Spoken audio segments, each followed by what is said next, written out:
Hello বন্ধুরা, কেমন আছো সবাই? আশা করি সবাই খুব খুব ভালো আছো, আমিও ভালো আছি। আবারও চলে এলাম একটা লং ভিডিও নিয়ে।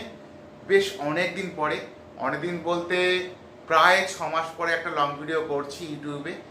তো আসলে কি হয়েছে যে একটু এনার্জিটা কমে গেছে, যার ফলে কি লং ভিডিও করা ছেড়েও দিয়েছিলাম। আর সময়ের একটু অভাব ছিল, এখনও যে নেই তা না, কিন্তু এই ভিডিও করা, একটু তোমাদের সাথে গল্প করা, এগুলো আমার একটা অভ্যেসের মধ্যে হয়ে দাঁড়িয়েছে, যার ফলে কি ভাবলাম যে আবার শুরু করি। তো ফেসবুকে যারা যারা রয়েছো তারা তো জানোই যে আমি কন্টিনিউ টুকটাক করে পোস্ট করি, শুধু ভিডিওটা একটু করা কমিয়ে দিয়েছি, এই যা। তো শুরু করলাম, তোমরা শুধু একটু সাপোর্ট করে যাও আমাকে, চেষ্টা করব ব্যাপারটাকে একটু কন্টিনিউ রাখার। তো আজকে হচ্ছে একটা বিশেষ দিন। আজকে রাত্রিবেলা হচ্ছে অরন্ধনের রান্নাবান্না চলছে। মানে কালকে বিশ্বকর্মা পুজো আর অরন্ধন, মানে যেদিন বিশ্বকর্মা পুজো পড়ে সেদিনই তো অরন্ধন পড়ে। আর সকালে অরন্ধন থাকে না, বিশ্বকর্মা পুজোর দিন আমাদের রয়েছে, আমাদের পান্তা ভাত খেতে হয়। মানে যতটা আমি জানি এটা মা মনসার জন্যই হয়তো খেতে হয়, যদিও বিশেষ জ্ঞান নেই, যেটুকুনি জানি সেটুকুনি বললাম, ভুলভাল হলে শুধরে দিও। তো যাকে যাক, মা অনেক কিছু রান্নাবান্না আজকে করেছে, কিন্তু অন্যান্যবারের মতো বেশি কিছু করিনি। তার কারণ হলো কালকে হচ্ছে একাদশী, আর একাদশী মা করে। আর বাড়িতে আপাতত আমি আর মা রয়েছি, আমার অর্ধাঙ্গিনী এখন বাড়িতে নেই। তো কি আর করা যায়, আমার জন্য এই কোনো রকমের মা অল্প একটু আধটু রান্নাবান্না করেছে।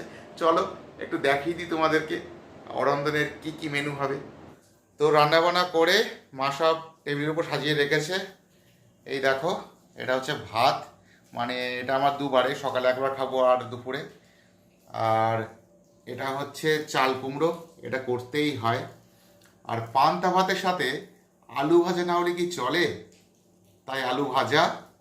আর এদিকে রয়েছে কচু শাক, এটাও করতে হয়, সম্ভবত এর মধ্যে চিংড়ি মাছ আছে, দেখতে পাচ্ছি না।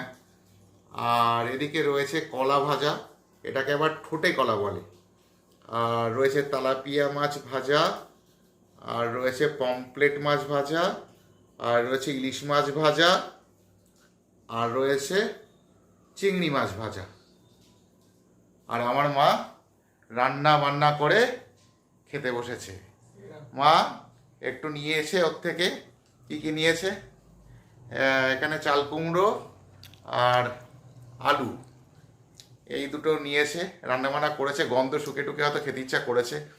আর তার আগে মা এইটা আলাদা করে রেখেছে প্রসাদের জন্য, মানে এটা আখ তুলে রাখা যেটা বলে।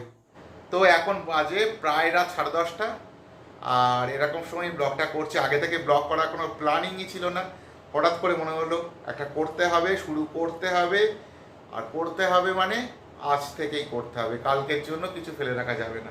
কালকে আবার নতুন ব্লগ করব, তো কন্টিনিউ করতেই থাকবো, চেষ্টা করতে থাকবো। হয়তো লং ভিডিওটা প্রতিদিন করা আমার হবে না, মানে যেটা হয় আর কি, কাজের মধ্যে থাকি সারাদিন। কিন্তু শর্টসটা আমি প্রতিদিন চেষ্টা করবো আপলোড করার। আর দ্য বেঙ্গল এক্সপ্রেস, এটা আমার খুব স্বাদের একটা চ্যানেল, মানে আমার একদম প্রাণের চ্যানেল। নামটা অনেক ভেবে টেবে বার করেছিলাম এক সময়। আর খুব ইচ্ছা ছিল এতে সব রকম ভিডিও রাখবো, যখন কোথাও বেড়াতে যাব সেখানকার ভিডিও দেবো।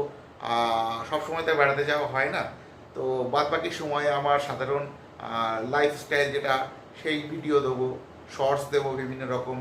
তো সেই মতোই আমি এই চ্যানেলে সব কিছু করি। তো যারা যারা আমাকে নতুন দেখছো, একটু সাপোর্ট করো আমাকে, যেন আমি সবার মতো এগিয়ে যেতে পারি। আর বেশি কিছু বলার নেই এই ভিডিওতে, দেখা হবে পরবর্তী কোনো ভিডিওতে, অন্য কোনো মুহূর্তে। তো ততক্ষণ সবাই খুব খুব ভালো থাকো, সকলকে খুব ভালো রাখো, টাটা।